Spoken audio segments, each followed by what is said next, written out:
ভ্ৰাম্যমানৰ এজন শিল্পী এতিয়া বজাৰে বজাৰে কল বিক্ৰী কৰি চলাইছে জীৱন সংগ্ৰাম। বাক্সাৰ গণপতি দাস নামৰ লোকজনে বাঁহীৰ সুৰেৰে আহ্লাদিত কৰিছে বহুজনক।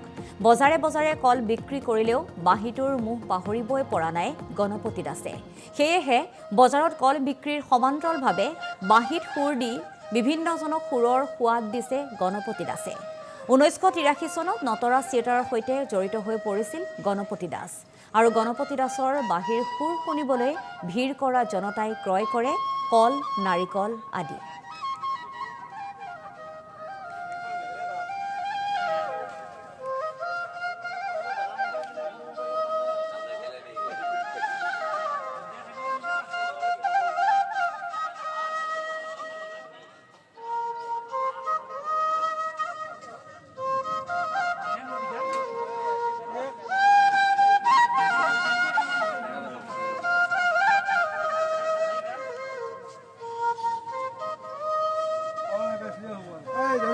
বন্ধ কৰ তাপাই দিম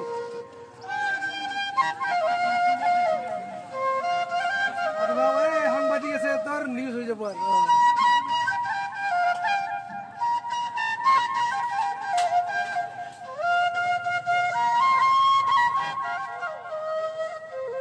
পঁচত্তৰ চনৰ পৰা ক'লেও ভুল নাই। আগতে মই মহৰ পিঠিত তাৰ বন্ধা আছিলোঁ লোকৰ ঘৰত। এনে বন্ধা থাকোঁতে এনে বাঁহী বজাই ভাল পাওঁ, বনাই ভাল পাওঁ, এনেকৈ আছিলোঁ। আৰু তাৰপিছত এনেকৈ আমাৰ গাঁৱৰ লোকনৃত্যত নিৰঞ্জন পাঠক নামৰ একজন মানুহৰ লগত বৈঠকীত এনে লোকগীত বজাওঁ। তাৰপিছত এনেকৈ নটৰাজ থিয়েটাৰত গ'লোঁ, পৰমেশ্বৰ বসুমতীক পালোঁ, পাই আৰু এনেকৈ থিয়েটাৰতো অলপ ঘূৰিলোঁ। নটৰাজ থিয়েটাৰত কিমান চনৰ পৰা আপুনি জড়িত? 83 চনত আছিলোঁ। কিমান বছৰমান তাতে চাৰি বছৰ আছিলোঁ। মধ্যপ্ৰদেশত গৈছিলোঁ। মোটামুটি 12 বছৰমান বয়সৰ পৰা হ'ব। নিজে বনাওঁ, বিক্ৰীও কৰোঁ এনেকৈ। আচলতে এইগিলান ভক্তিৰ পৰাহে বস্তুটো আবিৰ্ভূত হয়তো। অলপ ভক্তি জড়িত আছে মোৰ অন্তৰত। মই সেইকাৰণে মানুহক ভাল পাওঁ আৰু বাদ্যযন্ত্ৰ মই ভাল পাওঁ। সেইকাৰণে বেছি কথা নাভাবোঁ আৰু এনেকৈ আছোঁ চলি। বহুত অসুবিধা পাইছিলোঁ, কাৰণ লোকৰ ঘৰত বন্ধা থাকি মা দেউতাক মই মানে পোহপাল দিব লাগে। সেই 8 বছৰ বয়সত মই লেখা পঢ়াৰ বিষয় স্কুলত যায়ে নাপালোঁ বুলি ক'ব পাৰি। আৰু ভ্ৰাম্যমাণ জগতত যোৱাৰ মোৰ আৰু ভাবিলাক নাই।